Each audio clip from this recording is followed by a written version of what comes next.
जो राष्ट्र के नाम बकवास संदेश दे रहे थे, मैं नहीं बोली थी। ऑडियो डाउन कर दिया है। गौरव जी, आपकी आवाज नहीं जा रही है। मैं जल्दी नहीं कंप्लीट करूंगी। I will take my time. 1000 बचाएंगे और अगर 50,000 तक है तो आप 5,000 तक बचा सकते हैं। तो मोटे मोटे तौर पर इससे महंगाई दर पर भी असर पड़ेगा, वो भी कंट्रोल में आएगा। वाह सुप्रिया जी, बचत उत्सव में आप लोग इतने रूठे रूठे क्यों हैं? नो माय डियर फ्रेंड, मैं तुम्हें भड़वा कहता हूँ, दलाल कहता हूँ। और बता, लगाया भी आपने, घटाया भी आपने, बढ़ाया भी आपने था, और अपनी पीठ भी आप ही थपथपाएंगे। नहीं हूँ सर, यहाँ पर उनके सामने मैं करती रहूं, आपको भी बोलती रहूं, क्योंकि आप भी पर्सनल कमेंट्स कर रहे हैं, वो भी कर रही हैं। टिप्पणी की, व्यक्तिगत टिप्पणी की शुरुआत वहां से हुई थी, वहां से कहा गया था मैं पढ़ के नहीं आई हूं, मैंने तो वही दोबारा से उनको रिपीट कर दिया। इतनी लग गई मिर्ची, इतनी सुलग गई क्या भाई? शांति से रहिए। चूहे खाने के बाद आप लोग हज को निकल रहे हैं। उनका ये कहना है कि पहले बढ़ाया अब घटाया।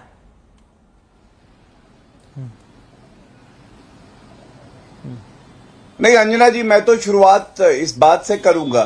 देखिए, आज कांग्रेस पार्टी ऐसा विपक्ष है जिसको यही नहीं पता है कि उनका स्टैंड क्या है। और ठीक है, हो सकता है कि 1 लाख चूहे खा के भ्रष्टाचार के वो वाटिकन जाते हों। ये सब बातें नहीं कहनी चाहिए। और मैं आपको पहला कारण देता हूं। नवरात्रि की शुभकामनाएं सभी हमारे दर्शकों को। और क्या ये कहना गलत होगा कि एक बचत उत्सव चल रहा है? मोदी जी ने असंभव को संभव बनाया।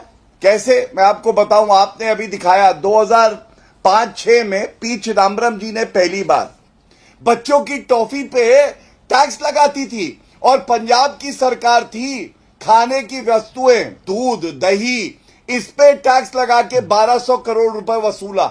आज अगर हम राहत दे रहे हैं तो सकारात्मक राजनीति करके उसका स्वागत करें। ठीक है। पॉलिसी पैरालिसिस वाली कांग्रेस हर बात का विरोध क्यों करती है? ठीक है सुप्रिया जी, बचत उत्सव में आप लोग इतने रूठे रूठे क्यों हैं?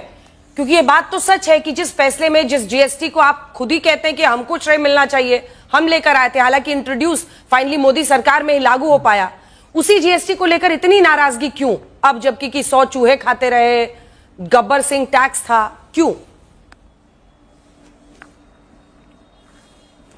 अंजना जी, सर्वप्रथम तो आपको, आपके दर्शकों को और मेरे फेलो पैनलिस्ट को मेरा नमस्कार। मैं थोड़े विस्मय में हूं। मुझे ये समझ में नहीं आ रहा है कि खुद ही लगाया, खुद ही घटाया, खुद ही की पीठ थपथपाओ। भाई, आज अगर जीएसटी बचत उत्सव मनाना है और वाह वाह मोदी जी कहना है, तो जो 8 साल से जीएसटी के नाम पर लूट महोत्सव चल रहा था, उसका ठीकरा किसके सिर पर फोड़ना है? मुझे कभी कभी बीजेपी के प्रवक्ताओं की बात सुनकर या खुद प्रधानमंत्री की बात सुनकर पिछले 24 घंटे में ऐसा लग रहा है कि ये किसको कोस रहे हैं? ये पुराने वाले जीएसटी को कोस रहे हैं। कह रहे 18% था, हमने 5 कर दिया। तो किया 18 किसने था? आप ही ने तो लगाया था प्रभु। आप ही ने तो ऐसा टैक्स लगाया था जिसमें 8 साल में आपने 55 लाख करोड़ रुपए वसूले इस देश से। तो आज ये पूछा जाएगा आप किसको कोस रहे हैं? 2017 में आनंद फानन ने आपने जीएसटी लागू किया, 9 टैक्स स्लैब लगाए। उस जीएसटी को इसलिए गब्बर सिंह टैक्स कहा गया क्योंकि आपने हिंदुस्तान की 50% सबसे गरीब आबादी से 64% जीएसटी की उगाही करी। और यहां पर एक डेटा और बता देती हूं, जो हिंदुस्तान की 10% सबसे अमीर आबादी थी, वो मात्र 3% जीएसटी में अपनी अदायगी कर रही थी। तो आपने 8 साल लोगों की कमर तोड़ी, पढ़ाई पर, दवाई पर, आटे पर, दही पर, किस पर जीएसटी नहीं लगाया? अब खुद ही कम कर दिया और यहां पर आके बाजी कराइएगा, पहली बात। दूसरा, आपने ये बोला कि यह अंततोगत्वा मोदी सरकार में लागू हुआ था। यहां पर आपने मोदी जी की एक बाइट सुनाई। आपको मोदी जी की 2016 वाली वो स्पीच भी सुनानी चाहिए जिसमें वो खुलेआम कह रहे हैं और खुलकर कह रहे हैं कि एज चीफ मिनिस्टर मुझे बड़े एप्रीहेंशन थे, इसलिए मैं विरोध करता था। 2006 की बजट स्पीच के बाद 2010 में जब ये आ गया, प्रणब मुखर्जी जी इसको लेकर आए, बिल प्रेजेंट हुआ, हिंदुस्तान का एक मुख्यमंत्री इसके लगातार खिलाफ रहे, और वो थे तत्कालीन गुजरात के मुख्यमंत्री नरेंद्र मोदी, जिन्होंने प्रधानमंत्री बनते ही यू टर्न मारा और जीएसटी को अच्छा माना। अच्छी बात है, समय रहते उनको बुद्धि आई, जैसे समय रहते उनको राहुल गांधी की ये सीख याद आई कि 18% पर कैप करिए, अदरवाइज ये जीएसटी गब्बर सिंह टैक्स है। लेकिन मैं यहां पर एक छोटी सी बात लोगों को याद भी दिलाना चाहती हूं और पूछना भी चाहती हूं। 2017 में जब आनंद फानन में आपने जीएसटी लगाया तो ताबड़तोड़ टैक्स आपने लगाया। अब अगर आपने घटा लिया तो आप चाह रहे उसमें भी आपकी बड़ाई हो। अच्छी बात है, आपने लोगों को राहत दी, अच्छी बात है, आप लोगों को त्योहार के मौसम में मिठास खिलाना चाह रहे हैं, तो 8 साल क्यों कड़वाहट घोली? ये पूछा जाएगा ना, इस बात का जवाब तो पूछा जाएगा कि भैया लगाया भी आपने, घटाया भी आपने, बढ़ाया भी आपने था, और अपनी पीठ भी आप ही थपथपाएंगे। विपक्ष क्यों नहीं सवाल पूछेगा? विपक्ष पूछेगा कि जिन लोगों को पढ़ाई, दवाई, आटा, दही सब पर जीएसटी लगाया, उनको भी जवाब दीजिए। मुझे तो लग रहा था रंजना जी अंतिम बात कह के अपनी बात का अंत करूंगी। मुझे लगा छोटी सी बात यहां पे कहना चाहती हूं, आज से जीएसटी लागू होना था, ये सारा आप लोगों ने शो भी कर लिया था, अनाउंसमेंट्स भी आ चुके थे, निर्मला जी ने भी अनाउंस किया था, विस्तृत रूप से आ चुका था। मोदी जी ने तो इस निर्णय का अनाउंसमेंट लाल किले की प्राचीर से निर्णय के पहले ही कर दिया था। कल मोदी जी क्यों आए? मुझे तो लगा मोदी जी आएंगे, देश के सामने पहली बार सच बोलेंगे और कहेंगे कि मैंने जीएसटी में बहुत वसूली करी, मुझे माफ कीजिए। ठीक है, मोदी जी कल 5 बजे बोले क्योंकि 8 बजे पाकिस्तान से मैच खेलना था, और उसमें मोदी जी कुछ नहीं बोलते हैं। ये बड़ी अर्थव्यवस्था से जुड़े व्यक्ति के तौर पे जवाब ये पॉलिटिकल लड़ाई देखते हैं तो कि आप भी करते थे, आप भी गर्व से बताते, आपको डर लगता होगा कि हम बताएंगे कि भाई तुमसे इतना पैसा हमने ले लिया है, और ये तो गर्व से बताते थे कि हमने इतना टैक्स कलेक्ट कर लिया है। गौरव जी, दोनों की बातों का जवाब दीजिए, क्योंकि घूम फिर कर बात वहीं पर आ रही है। इतना टैक्स आपने पहले लगाया और बाद में उसको हटाकर अपनी पीठ थपथपा रहे हैं। मैं उत्तर देता हूं। हाँ, मैं उत्तर दे देता हूं, मुझे समय दीजिए। सबसे पहले एक गुजारिश करूंगा, पीएचडी की अगर क्लास हो तो केजी के बच्चों को मत बुलाया करिए। अब जीएसटी एक्ट आप अपने शो पे थोड़ी ना पढ़ा पाएंगी कि क्या लिखा है क्या नहीं लिखा है, संविधान की क्या व्यवस्था है, जीएसटी काउंसिल क्या होता है, मुश्किल है, लेकिन ठीक है। अब मैं उत्तर देता हूं। सबसे पहले इनकी नजरें हमेशा जो है इधर उधर ही रहती हैं। अरे कुछ तभी जनता ने लताड़ा है, देखिए चालू हो गया अब जनरेटर। अब अंजना जी मेरा समय है, मैं उत्तर दे लूं? बोलिए जल्दी बोलिए। देखिए, कांग्रेस की प्रवक्ता ने अभी कहा जीएसटी का लूट महोत्सव। जब मैंने कहा कि ये एक जश्न का उत्सव है, तो मैं ये पूछना चाहता हूं 41% डेवोल्यूशन होता है। अगर ये लूट महोत्सव था तो कांग्रेस के जो शासित राज्य हैं वो क्यों लेते थे अपना हिस्सा? लूट में से तो लेना नहीं चाहिए था। और जब ये पारित हुआ और संविधान का संशोधन हुआ तो आपने समर्थन क्यों किया? इसका उत्तर भी बेचारी नहीं दे पाई, तैयारी नहीं करके आई है। लेकिन अब मैं इनकी बातों का उत्तर देता हूं। इन्होंने कहा 55 लाख करोड़ वसूले। पहली बात तो कर व्यवस्था होती है, कर लिया जाता है, संविधान इसकी इजाजत देता है। इनको यह नहीं पता है कि 40 लाख करोड़ रुपए तो लाभार्थियों को डायरेक्ट बेनिफिट ट्रांसफर में गए हैं।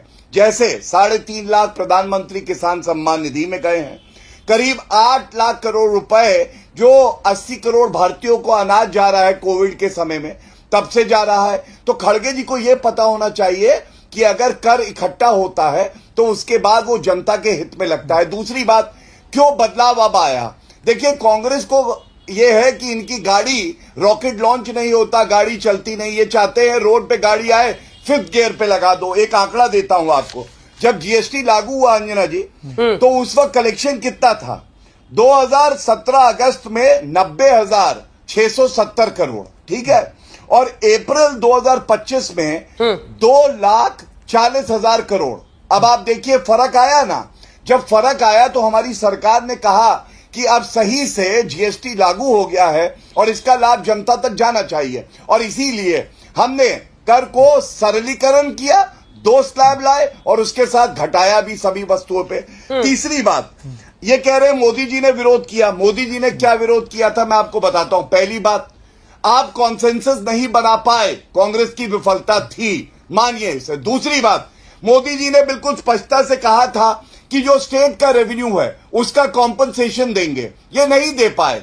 नरेंद्र मोदी जी के नेतृत्व में श्रद्धेय अरुण जेटली जी ने सुनिश्चित किया कि इनको कॉम्पनसेट किया जाए जो इनका नुकसान होगा। तीसरी बात, जैसा अभी सिद्धार्थ जी ने कहा, आपको एक बैकएंड आईटी सिस्टम बनाना था, इंफ्रास्ट्रक्चर, वो कांग्रेस के समय में था ही नहीं, तो लागू कैसे करते? और चौथी बात जो सबसे महत्वपूर्ण है, केवल मुंह जबानी बात कर देना, चाहे महिला आरक्षण हो, चाहे 1 रैंक 1 पेंशन हो, चाहे जीएसटी लागू करना हो। अरे सपने देखे मुंगेरी लाल कांग्रेस ने, पूरे किए नरेंद्र मोदी जी ने, ये सच्चाई है। अब समाजवादी पार्टी पे आते हैं। समाजवादी पार्टी तो जो किसानों का यूरिया होता है, फर्टिलाइजर होता है, हाँ, उस पे ठीक है। वैट लगाती थी पूरे देश में, जो सबसे ज्यादा था। आज किसानों की बात कर रहे हैं। दूसरी बात, जब इनसे कहा गया पेट्रोल पे वैट कम करो, अखिलेश यादव मुख्यमंत्री थे आधे, उन्होंने कम नहीं किया, बढ़ा दिया था। जी, जी। वादा किया था चुनाव में, वादा पूरा नहीं किया, वादा तोड़ा।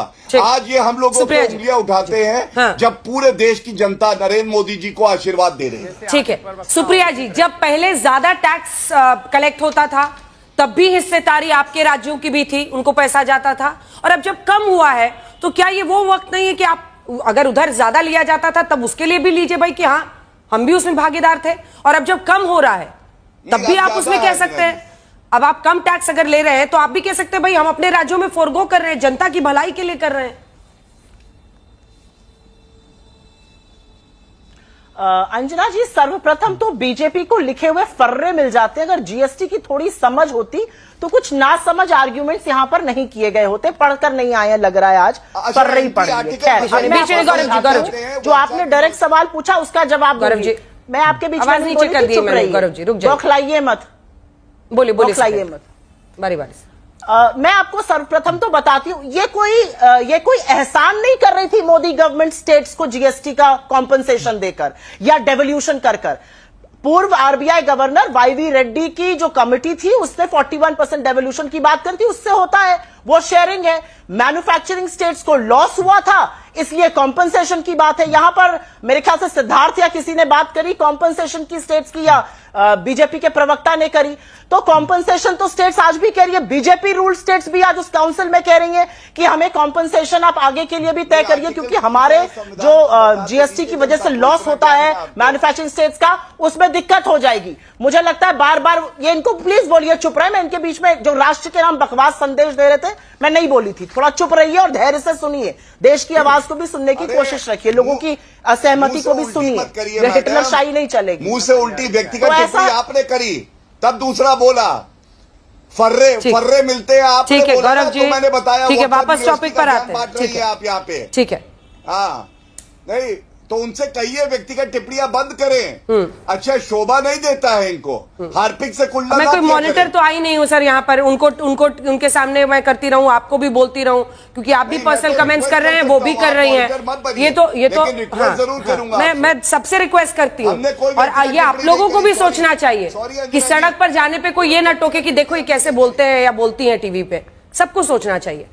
वापस आते हैं, प्लीज टॉपिक पे बात कीजिए। बिल्कुल सही, प्लीज। बोले कौन, भदौरिया? अंजना जी देखिए, जो आपने बात कही ना, आपने जो बात कही ना अंजना जी, यहां पर व्यक्तिगत टिप्पणी की शुरुआत वहां से हुई थी। वहां से कहा गया था मैं पढ़ के नहीं आई हूं, मैंने तो वही दोबारा से उनको रिपीट कर दिया। इतनी लग गई मिर्ची, इतनी सुलग गई क्या? भाई शांति से रहिए, सुनिए बात। मैं आपसे कॉम्पनसेशन की बात आज भी स्टेट्स कह रहे हैं, स्टेट्स का कहना आपने अनाउंस कर दिया, ठीक है, कॉम्पनसेशन के बारे में कमिटमेंट दीजिए। क्यों नहीं कमिटमेंट दिया जा रहा है मुझे बताइए जरा। ठीक है अंजना जी, ये कौन सा तरीका है डिबेट करने का? आप उनकी बात सुन लीजिए या तो उनका ऑडियो डाउन करवाइए। अरे उनका ऑडियो डाउन है, जल्दी कंप्लीट कीजिए, ये गलत तरीका है। उनको मैंने ऑडियो डाउन कर दिया है। गौरव जी आपकी आवाज नहीं जा रही है। मैं जल्दी नहीं कंप्लीट करूंगी, I will take my time. नहीं, क्योंकि आज एड ज्यादा है, त्योहार करीब आ रहे हैं, तो मुझे बार बार इंटरप्ट किया गया। कार्यक्रम का समापन करना है, जल्दी बोलिए। स्टेट्स आज भी कॉम्पनसेशन पूछ रहे हैं, मैं दोबारा पलट के पूछना चाहती हूं। इतना हर्षोल्लास लाना चाहते हैं, पेट्रोल डीजल के दाम कम करिए ना। 13 बार एक्साइज ड्यूटी स्पेशल और एडिशनल आपने बढ़ाई, सारा पैसा आप लोगों की जेब काट के रख रहे हैं सेंट्रल गवर्नमेंट, और रूस से सस्ता तेल आप ला रहे हैं। देखिए, मुझे